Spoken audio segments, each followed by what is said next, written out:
Dans les nouveaux statuts de la Société des ingénieurs arts et métiers, depuis août 2017, le carré pour commission d'animation des régions vers l'école, existant dans chaque campus, est un outil très important. Le carré a pour objectif d'aider l'école et les élèves. Tout dernièrement, le carré de Bordeaux s'est réuni et a invité MTV à en comprendre les enjeux. Jean-Marie Didier, vous êtes le président du carré de Bordeaux. C'est une lourde tâche. Absolument pas. C'est même une tâche très légère dans la mesure où je suis très très bien entouré.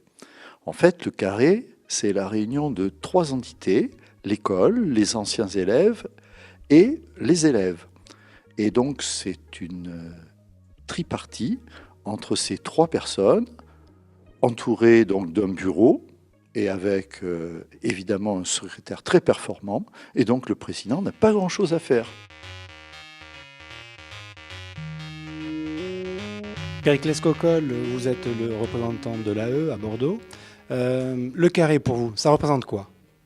Le carré, aujourd'hui, c'est la représentation de la formation tripartite et de l'accord tripartite qui a été signé en mars dernier. Donc on a un lien direct entre les anciens élèves, donc l'association, la SOS, la direction de l'école et les étudiants, donc, que je représente ici. Donc ici, on peut discuter directement entre nous et échanger et surtout exposer en fait tout ce qu'on va faire au sein de l'école, tout ce qui sera fait au sein de l'association des anciens élèves et tout ce qui sera fait au niveau de la direction. Donc le but aujourd'hui est vraiment d'axer notre relation sur la communication, sur une transparence totale entre les parties.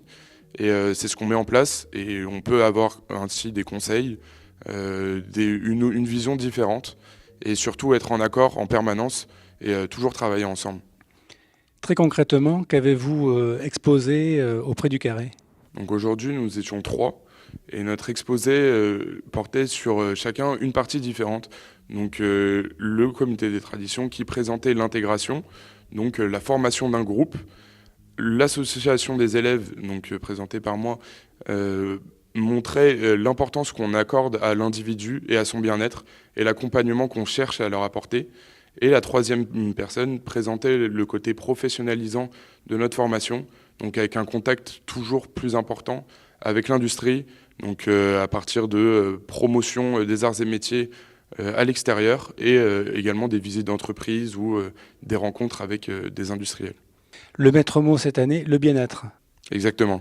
Cette année, c'est très important pour nous de montrer qu'à l'École des arts et métiers, l'intégration permet de former un groupe, permet de former des personnalités également plus fortes qui défendent certaines valeurs, tout en montrant que les élèves ingénieurs ici sont très heureux d'y être et tout le monde défend ses valeurs fièrement et on veut promouvoir ça à l'extérieur. Afin de mieux connaître le campus de Bordeaux, Xavier Aubard, le directeur du campus, a fait visiter les installations, les ateliers et les labos de l'école aux membres du carré. Le campus de Bordeaux-Talence se positionne sur 3 sujets stratégiques que sont l'aéronautique et l'espace, l'ingénierie des procédés environnementaux et les matériaux pour le développement durable. Arts et métiers est notamment un acteur clé du pôle de compétitivité Aerospace Valley en tant que membre fondateur.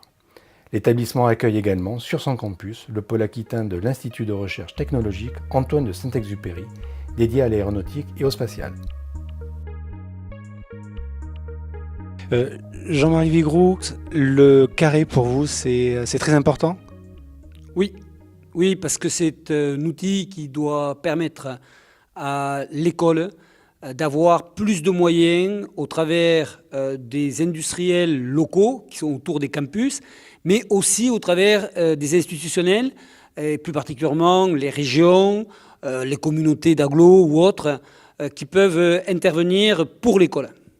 À l'occasion de ce carré, vous avez distillé quelques messages en interne. Quels étaient-ils? Ma volonté, c'est que autour du président de carré, il puisse réunir autour de lui tous ceux qui vont pouvoir aider l'école, car je souhaite qu'on rétablisse des relations de confiance, et puis aussi l'école a besoin de moyens pour le futur. Concrètement, en termes de moyens, comment cela va-t-il se passer? Alors concrètement, il pourrait y avoir différentes approches. Il pourrait y avoir du mécénat d'entreprise. Il pourrait y avoir aussi la constitution de chaires. Il pourrait y avoir aussi des équipements gagnant-gagnant, comme ça a été présenté tout à l'heure par le directeur du campus de Bordeaux, entre un industriel qui veut mettre en évidence ses machines et puis pour faire des plateformes technologiques. Et surtout, l'intérêt qu'il y a, c'est que les élèves peuvent se former autour de ces plateformes technologiques. Justement, vous avez parlé de formation et de doctorants. Qu'en est-il? Oui, en effet, donc, je pense que d'une part, aujourd'hui, on est dans un environnement, et plus particulièrement en Europe, où le doctorat est quelque chose d'important. Donc, les futurs diplômés vont travailler dans des groupes internationaux pour lesquels, pour eux, ce serait important d'avoir un doctorat. Mais aussi, ça leur permettra, je dirais, dans le futur, de pouvoir plus facilement avoir accès à la recherche, avoir accès à des personnes autour de la recherche et de mieux connaître cet environnement-là.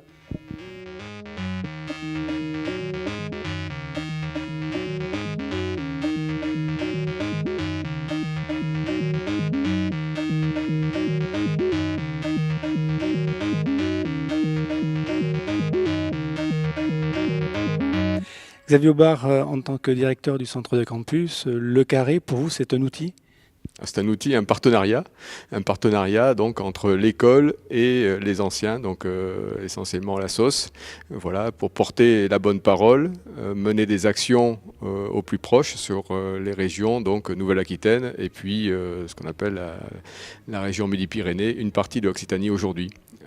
Porter les bonnes actions et la bonne parole, faire mieux connaître ce qui se fait réellement à l'école et ce qui va se faire donc dans les années qui viennent pour mieux préparer les élèves à l'industrie du futur. Donc on prépare le Gazzer du futur.